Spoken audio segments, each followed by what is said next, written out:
Our modern society has made us all into specialists,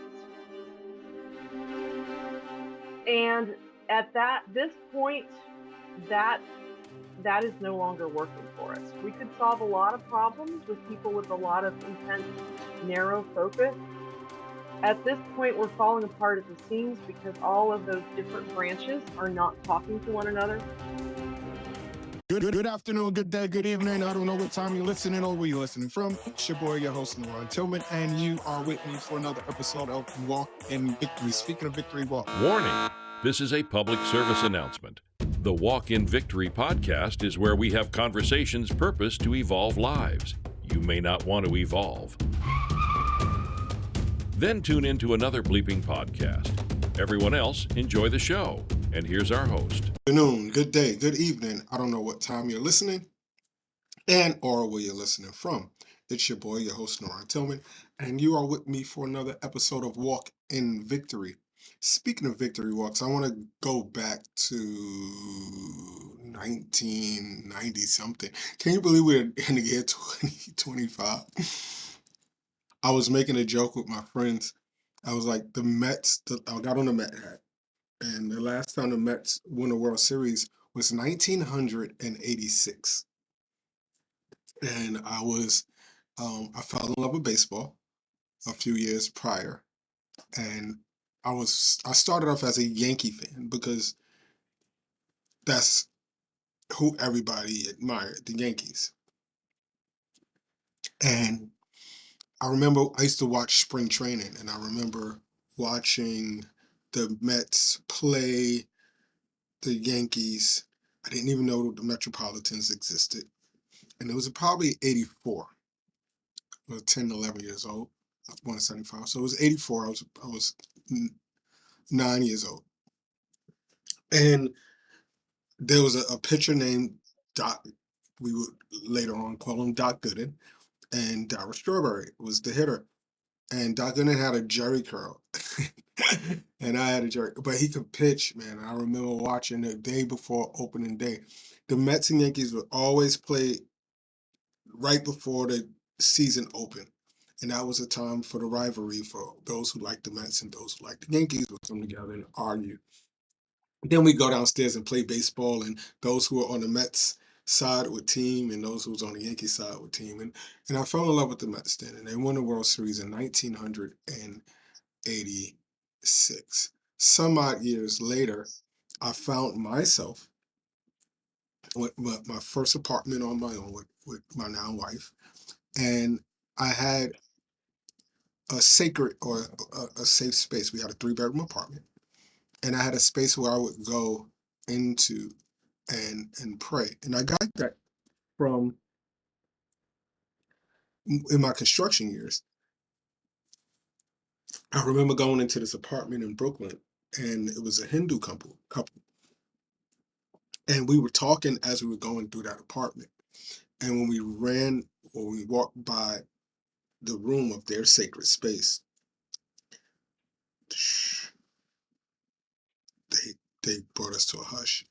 And they explained to me that this is the space that they would go, and this was their tithe of their apartment. And they took that space and made that space the space that they would intervene or interact with their God. And that resonated with me. So when I got my space, I had a sacred space. Today we're going to talk about that and much more. But you don't have to, if you may not have a designated space, but if you have a space where that energy exchange happens, a lot happens in that space. And there's some things that are natural and there's some things that are unexplainable, which we call supernatural, right? That can transpire. Healing and all types of innovation can come if you have a meditative, a prayer, a song, offering, a space where you know that you're going to interact with something that is above you. I'm a Christian, so for me, that would be Christ, the Spirit of Christ, not Christ himself. I have to correct people about that all the time. And and a deeper connection within my own subconscious, because that's where the Spirit of Christ, I believe, dwells at. So I have to really tap into me and all of the, which is why it's dangerous sometimes, and we'll get into this. It's dangerous sometimes to look at these spaces, because we're tuned to become homo religious or homo ritualistic, where if I'm not in that space, then I'm not effective in my communication or in my meditation. So we have to find a nice balance between the two. And we have our guest today who will help us to understand how to go about that. Stephanie, how are you? I'm doing so well. That was such a lovely story. Thanks for sharing that. Yeah, I know it was like the Mets but it was just like I 1980s. was like, where is he going with this? I'm like, wow, that was beautifully done. 1986. Can you imagine? Like we're in 20. Yeah, the other day, and I'll let you introduce yourself. The other day, I turned on my computer, and I wake up in the middle of the night and I just start brainstorming and doing work. And I'm looking at the computer and it says 2025. So I said something's wrong with the date. I went and tried to automatically change the computer to 2023. and I and Wow. I actually Little stuck. succeeded. I looked at Uh-huh. videos on how to, Oh no, you and I changed the computer. And when I turned the computer back, they said I had to reset the computer. And I turned the computer back on. It's like none of my apps were working. It's like you need to update the time. And I was like, oh, it is 2025. It's not 2023. How are you? if I am doing so well. Thanks for having me here. Things are going really well right now, despite the fact that they're a lot chaotic in the world around me. I feel almost that stress drives us to connect with other people, and that connection is what gives us our meaning and our purpose. So, despite the fact that things are chaotic, I am in there doing what I can do to make some order out of it and to connect with people like you Yeah. that have the same. It's funny because, I was saying that humans are homo religious, and that we always look at ourselves as just Homo sapiens, but the Homo religious portion of us need to connect. We need community. The tribal part of our instincts has to evolve around a community, whether it's in person and where we could touch, feel, and or Mhm. or Yeah. or um, in these mediums that we use now. And that's why we can't really strive about just sitting down as couch potatoes watching television, because our bodies need interaction and it needs to be interacted in a community. If you don't mind telling our audience a Yeah. little bit about yourself and what it is that you do. I am the owner and founder of Practical Sanctuary Sensory Interior Design. As far as I know, I am the only interior design company that focuses on creating spaces that heal your nervous system. I work with highly sensitive people. I work with neurodivergent families, and I work with architects, designers, and developers to create spaces that enable the people within them to function at their best and enable the human body and mind to heal. Because there are very specific things in our environment which can drain our energy, which can sap our healing potential, and there are elements in our environment which can facilitate to boost all of those things. And I would rather have healing spaces than toxic ones. To me, it seems like a no-brainer, but a lot of decisions that are made when we are building and creating our spaces are made without reference to that. And I consider that to be unacceptable. That's a very niche market, and it's a very niche thing. First, if you don't mind, explain to our audience what does it look like for a person who's neurodivergent. The human brain is not standard issue. We're all different. It seems obvious, except that some people are more different than from average than others.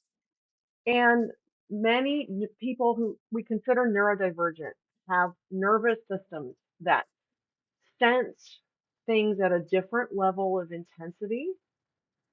Their brains have different patterns of focus and attention. Things which seem so obvious as to be automatic and self-evident to people with more typical brains, neurotypical people, don't exist or are really hard to perceive for neurodivergent people. Things like social cues, things like what do I do now? What do I do to interact with this person? What's the appropriate way to handle these things? Just doesn't compute for a neurodivergent person. On the other hand, many neurodivergent people have superpowers of focus, attention, problem solving, numbers, all kinds of different ways that their real estate in their brain is apportioned differently. And what seems evident to me is that when your brain works differently and different things in your environment are affecting you differently, you have things in your environment which are really bothering you. It is taking all that energy that could go toward those superpowers and using it just to manage the fact that your environment is essentially torturing you. So my mission is to remove all those things that torture you and give you an environment which allows you to function at your best, no matter who you are. If you are neurodivergent, highly sensitive, or neurotypical, we need to think about these things. It's funny because have you ever watched? There's a show on Netflix. It was Since Cancer, but it's a brilliant show. If you never watched it, it's something to watch. It's called Atypical, and I have seen that, yes. yes. So that you kind of putting me in the mind of the character in the show who was atypical, and in one instance the social cues and all of those other things that we just discussed.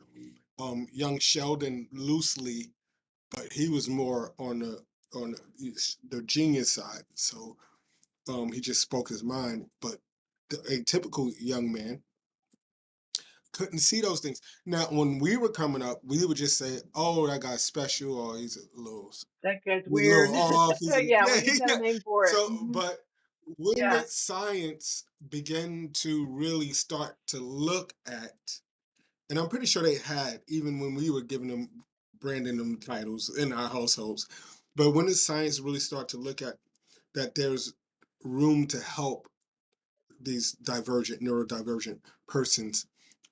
And how much is neuroscience helping in the advancement of the things that you're doing? Neuroscience is exploding with interest in this right now. In my experience, the idea that some people's brains function differently goes back to the mid 20th century, like the 40s. You've heard the term Asperger syndrome. Yeah. There was a German scientist that gave that name to the syndrome. Now, I believe that scientists may have had some affiliation with the Nazis. It was not, we don't like to use that term anymore. No, It's yeah, considered you're derogatory. right. Yes. It sounds But, derogatory, yes. yes, yes. But in the mid 90s, my sister sent me an article about something they called Asperger syndrome. And she's like, does this sound like my husband to you? And indeed. We can bring the funny even when we're talking nerdy, right? Yes, my late brother-in-law, Leif Weaver, was an architect, and he was floridly neurodivergent. I loved him to death. He was a brilliant, brilliant man. He had some quirks. He could be very hard to be married to. I loved him very much. I remained agnostic as to whether my sister needed to remain married to him or not. And he was an architect. He taught me a lot about the way he designed was designed to make his nervous system feel at home. He did have difficulty with social cues. He did have difficulty understanding social interaction, but he loved people, so he worked super, super hard at figuring out how to connect with people. And I was I was privy to that part of his journey. And when he passed away, he had left his house half finished. And I helped my sister help finish the house. And when I started realizing that I was on this path of designing for highly sensitive and neurodivergent people, my sister said, Leaf designed this house for his own nervous system.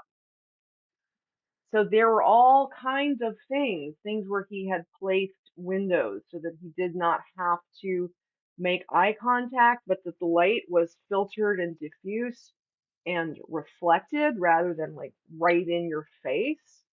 Ways that he had designed niches and corners so that you could be in the same space with people, but you wouldn't have to be directly interacting with them because he wanted that connection, but too much connection, too much eye contact was too much.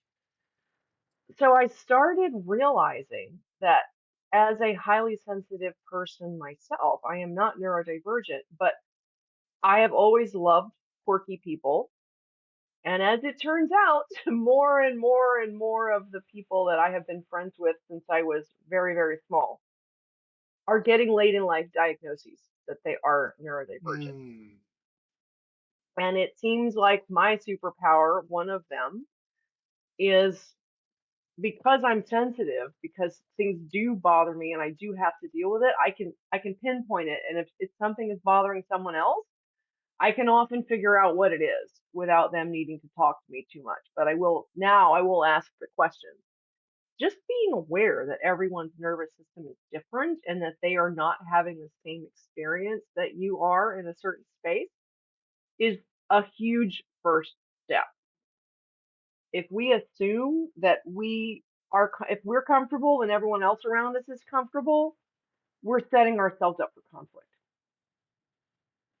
So just understanding that people are different is This a next, very big step toward creating. yeah, this next question may seem a little off, but I think that is worth conversing centered around. In terms of making our houses of worship, if rather religious places of worship, and having a sensitivity to persons that may need a different room or a safe space, what would you say to a minister or a rabbi or a guru, a spiritual advisor about coming in if I'm building a new space, about having a welcoming space for neurodivergent persons? Well, let me tell you, the world's religions are way ahead of us in general on this. Most ancient sacred spaces are designed to regulate the human nervous system. Hmm. They are designed to create what we would call a parasympathetic nervous system response. That is when your fight or flight goes down and your healing pathways rise and start to function. What it is, it's filtered light, stained glass, indirect light, acoustics that are coherent and harmonic.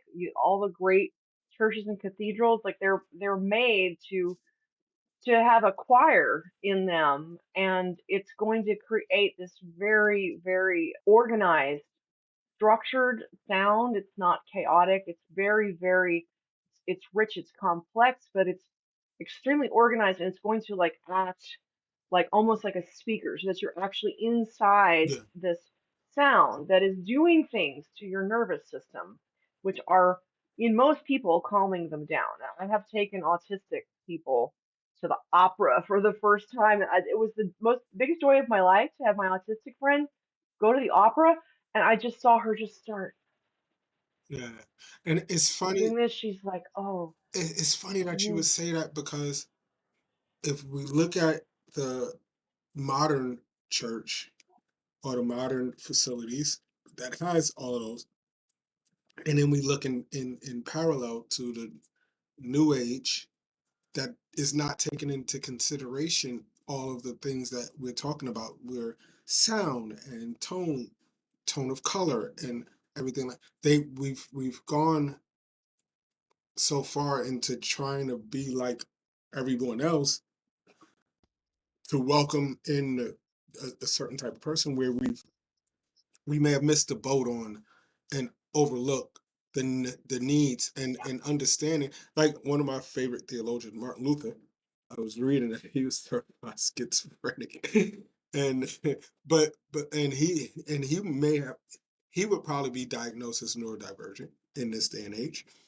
and but it was his streamlined focus that enabled him to get all of the work that he got done. And after he got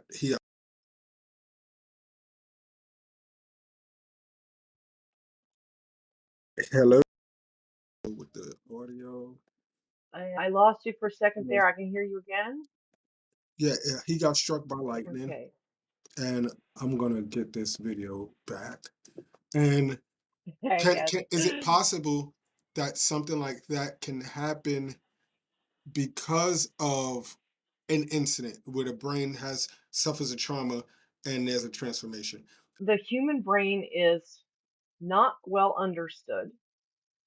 A lot of the things we think of as mental illness in modern society would have been revered as connection with the divine in many other Mm, cultures.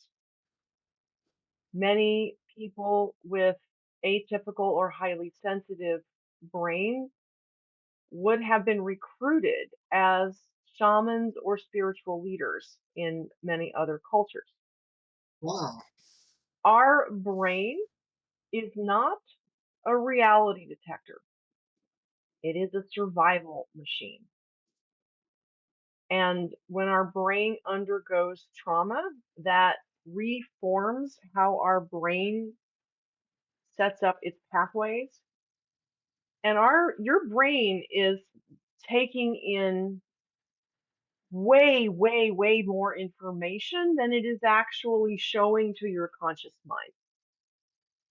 Now, someone who has a spiritually transformative experience, whether it is a slow, when it comes from like lots of contemplation, or whether it's a lightning bolt experience, their brain has opened up some pathways that were previously just not active. And their brain is taking in more information and integrating that information and then showing it to your conscious mind in a way that it did not do before or that most other people's brain does not do. Now, whether that is a hallucination, whether it's something that's not real, it's something that your brain is creating up to make sense out of something, or whether it is a message or a communication from larger intelligence that we cannot access in our ordinary state of consciousness, that is an open question. Science doesn't know this. What we do know is what Jesus said, by their fruits shall you know them. If someone says they've had this experience and gotten this message, and you follow that message and it produces healing and growth and connection and community, by your fruits shall you know that them. explains a lot. Well, most people don't know that most of the universities in America were all biblical based seminaries. That the highest Yes, science that one could achieve, the highest science that yes, one could achieve hmm was a science of theology. And we've reduced yes, the that is true. theology to now a vocation and is no longer deemed as a science. hmm Yes. And because of that, we've adapted to worldviews that remove that connection between a person like a Martin Luther or Aristotle, who's a philosopher, but really ran in the same kind of mindset where they would use the opioids to open up their imagination, and they would become heavy contemplators and thinkers.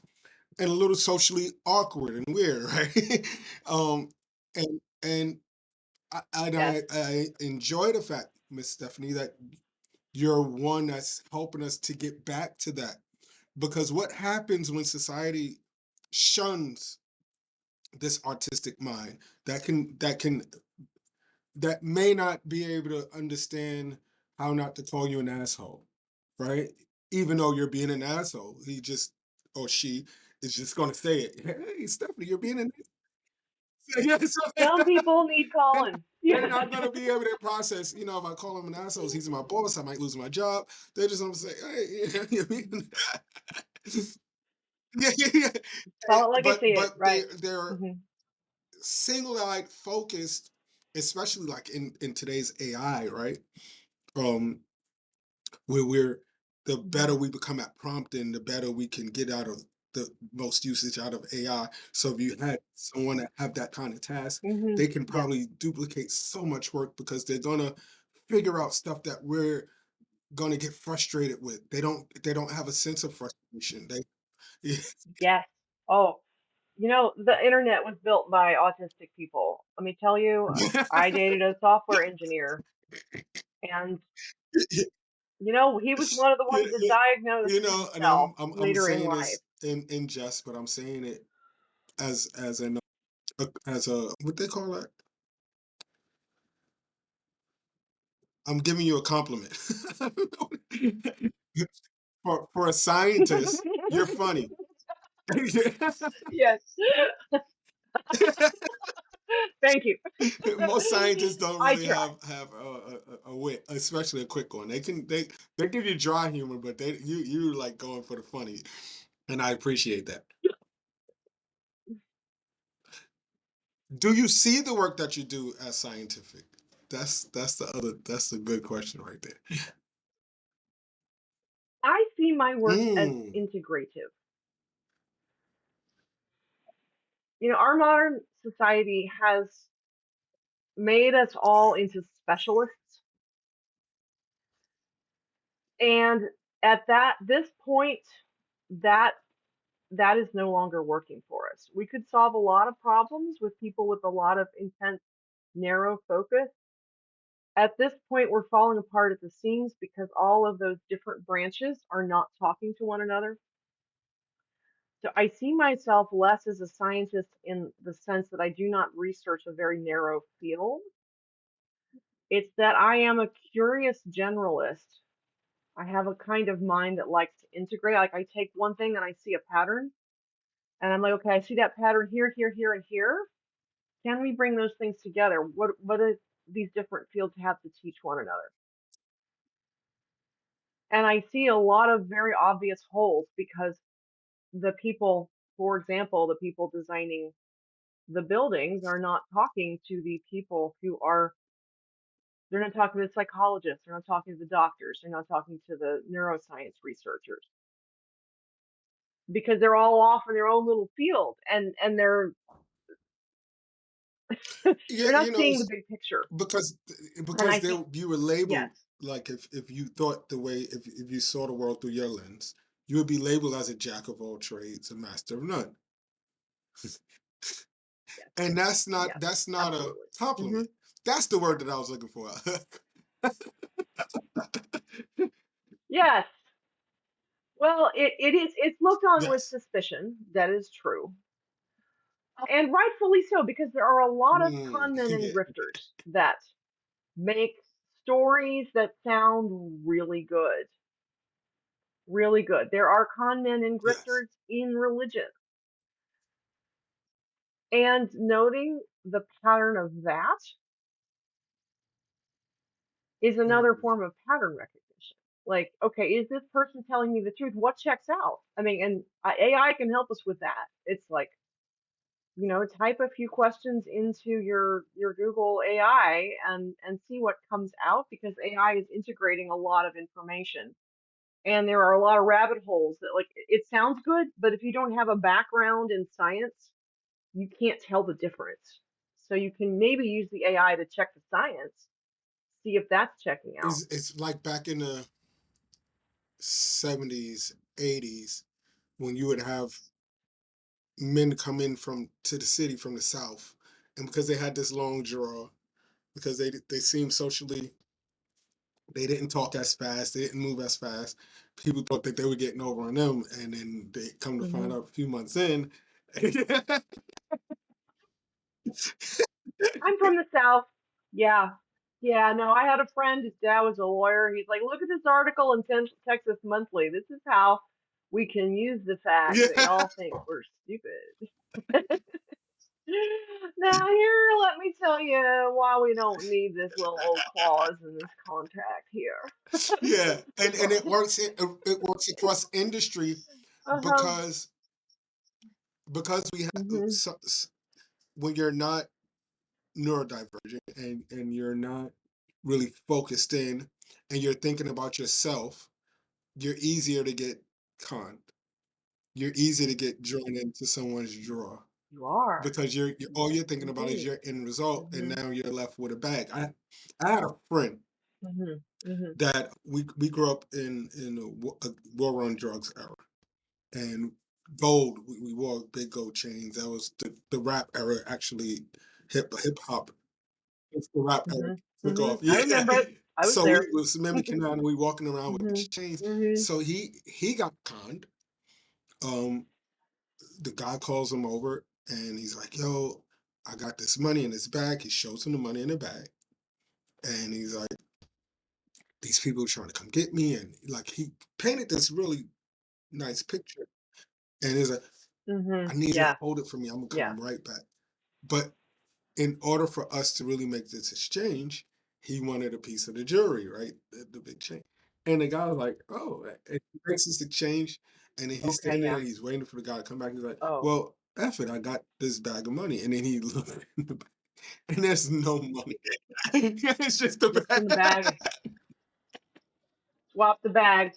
Yeah. Okay. So At least it's physical. Yeah. I mean, when it happens like digitally, people can drain your retirement account. yeah. Like there is What so much of that. You now really have to as notice you the patterns. we talk about the brain because thank God for neuroscience.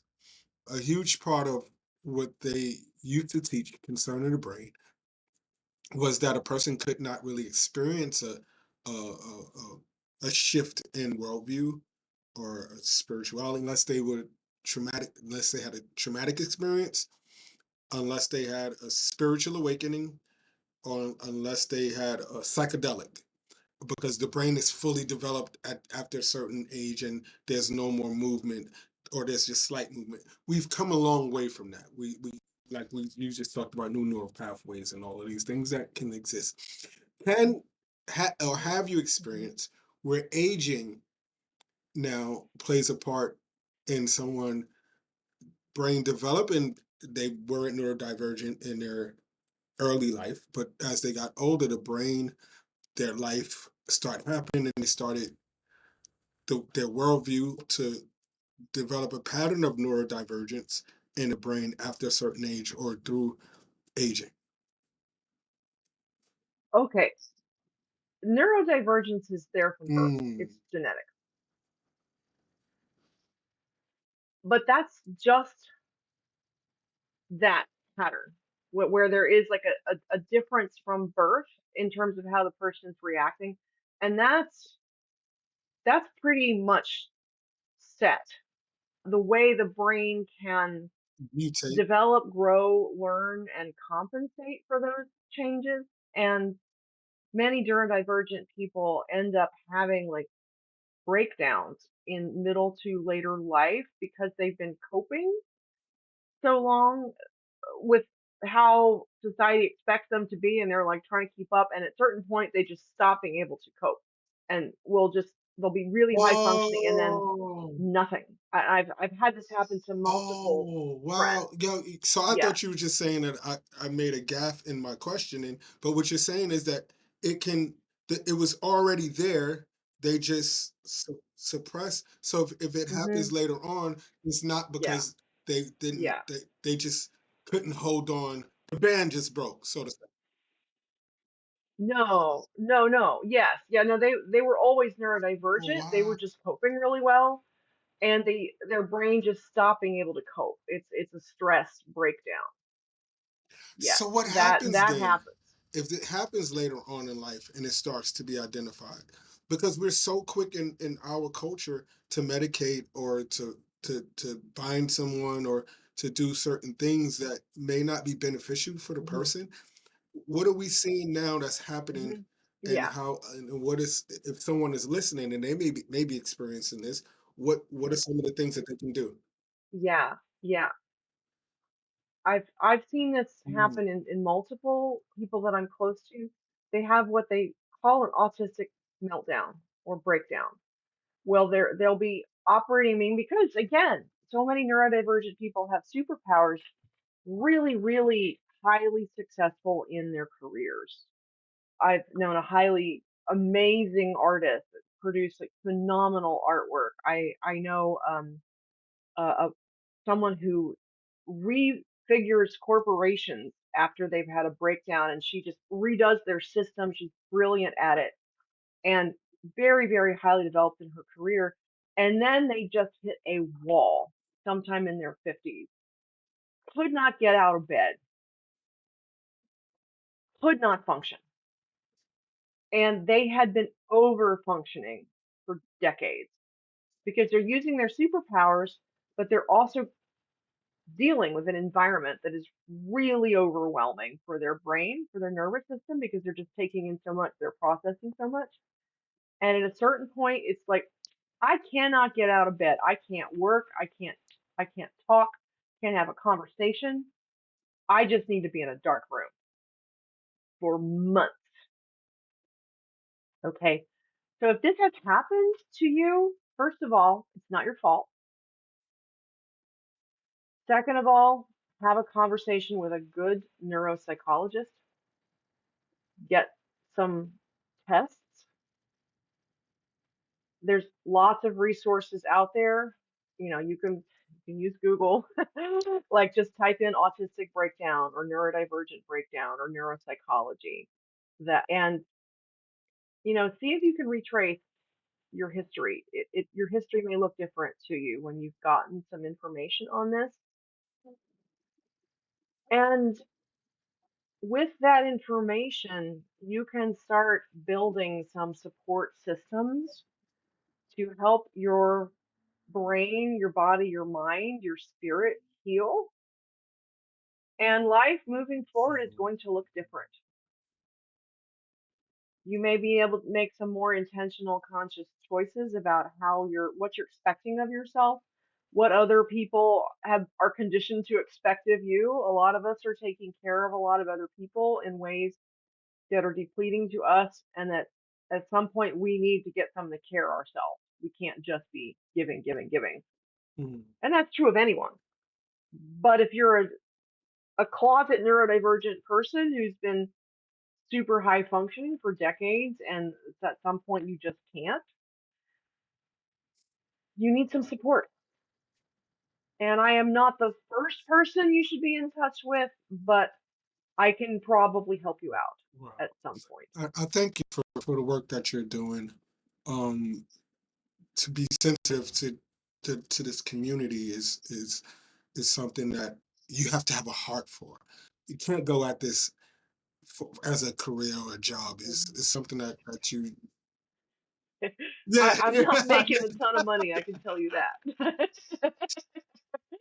Not why. I mean, it's why I need to earn a living, but this is no, not a get no, rich quick thing. I mean, and again, we're going back to grifting, like follow the money. Like, what is someone getting out of this? And in your yeah. spiritual community too. You're talking about spaces and environments. I do not know what your church is, but I want to caution everyone to beware of like flash and glitz and like lots of big production media. What is this doing for you? It could make you really amped up. The screens, the big screens, the huge thing, the fanfare. It's like, is it swamping Mm. you or is it lifting you up? Is it nourishing your own agency or is it trying to control your agency? Ask that question. For Ask one, it. God that's, wants you to be you. I can guarantee you, Jesus Christ wants you to be the most you can be. Jesus Christ does not want you to be subjugated to someone else. Jesus Christ took the Jews out of the land of Egypt, out of slavery. Jesus is not here to and it's enslave you. So pay it's attention so about the sad, cues. you know. I may sometimes sound as a bitter, but someone who came from a mainstream pastor and I built a church and had a following, and you get so caught up in the business that you kind of lose sight. But no one goes into it saying, "I'm going to go in here and I'm going to screw all these people." We get into No. Well, okay. I would say yeah. percentage I of do people know some people do. that did. Learning to spot them is a skill. Yes. Yes. Most people don't, but Yes, there there are are some some people people that who do. They're do. like, "What can I not pay taxes for all of my property?" What can I get from this? Yeah, Yeah, I right. just came home from jail. Where can I find some vulnerable people at? Anyway, um, but nine Mhm. times out of Mhm. 10, we don't. But what has happened is because we haven't embraced the science and understanding the brain and the mechanisms and all of the things we've embraced more of the feeling and the emotiveness that comes. So a person can Mhm. and my theologian, my theology teacher told me this and asked me a question, and I had to really ponder it. You know, what's the difference between a person that goes to a Michael Jackson concert and passes out and cries and get pulled out of the thing and just and Mhm. is overwhelmed, and a person that goes to church, passes out, cries, and they bring the tissue and they go through the whole thing? And he's like, and I was like, I don't know. So he didn't answer. He gave me 2 days to contemplate, and that's why I really loved him as a teacher. And 2 days later, he asked me, "Did I get the answer yet?" And I said, "They like Michael Jackson." And he said, "No, one knows why they're crying, the other one doesn't."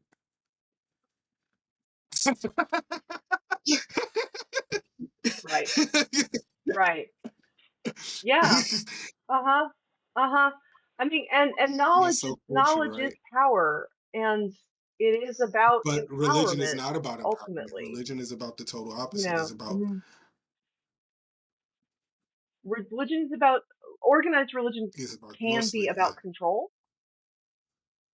Control, yes, and that I mean, we need a certain amount of order for society to function, but when it becomes about humans having power over other people for the sake of power, for the sake of the benefit of the person in control and to the detriment of the people controlled, at that point, Yeah. religion becomes But toxic. Your religion the should moment we empower have to you. do things in order to pay the bills, we're talking about a Yes. system that's built on the backs mainly of poor people or people that may not middle class poor and may not have it right. And there's Mhm. no way Mhm. I can budget for next year without saying Stephanie Lee is going to give us. She's been given $100,000 a year, so we're going to bank on her for that amount of money. So now this year you give 80. Like, hey Stephanie, are you all right? Because the whole system is built There you around go. It's built what you for an give. So now extraction. you change membership. I'm mad at you. There's no Mhm. Christian love no more. Can treat you differently, right? Uh-huh. So yeah, Yeah, yeah, follow that. you lose your job, Follow you that. can't have a position no more because you're I not mean, giving away enough you. the, suddenly this community that you've been investing in is no Yeah. longer supporting you. So yes, is it reciprocal or not? Is this a Mm. real community? You know, the church communities that I am connected with are giving communities. They go out into the streets and they minister to the poor, and that's where the money goes. It does not go toward all the big the garments and the gold and the schlitz and the Yeah, yeah, schmaltz and and the expansion. Your pa- It's about ministering, your pastor don't need literally a a jet because ministry. he gotta go in the fly-in. Anyway, we're not gonna do that.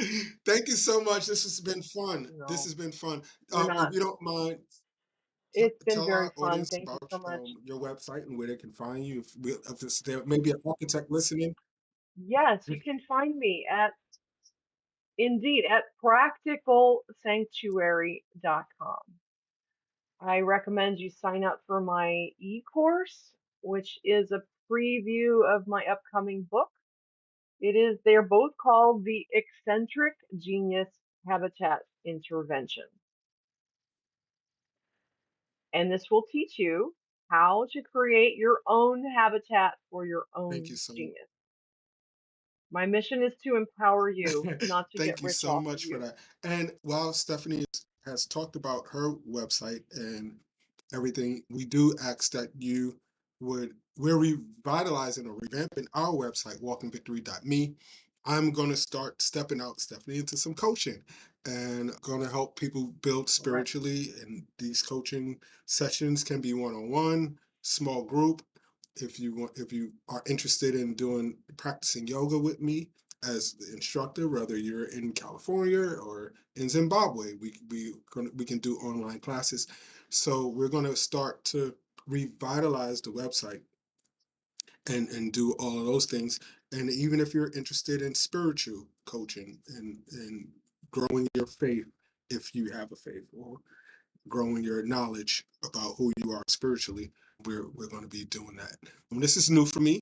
We didn't start All our right. podcast with this in mind, but these are gifts and talents that I have, and I want to be able to share with the world. So on walkingvictory.me, I'm going to be talking about it on the podcast, and I'm going to also, at the end of our podcast, let you know where we are in thoughts of if you want to do a call or a consultation, when that will be able to be available to you. Our email is info@walkingvictory.me. So if you have any questions, if you're listening, if you made it this far and you're listening, you can email us now and get on that wait list, and we'll start reaching out to you, me and my staff. That being said, we thank you. Don't walk with your head down. Don't walk making excuses. Don't walk not wanting to take risk. But together we walk in victory. We don't ask you for cash apps, Venmos, or any of those things. But what we do ask is that you hit like, that you hit subscribe. And if you're listening on a platform where you can leave a review, that you leave a review. These reviews help us to rank in Apple or help us to rank in Spotify, so that these messages can be heard by the masses. We are growing in leaps and bounds, and it's not because of me, it's because of you. So I appreciate you. Enjoy the rest of your day. Peace.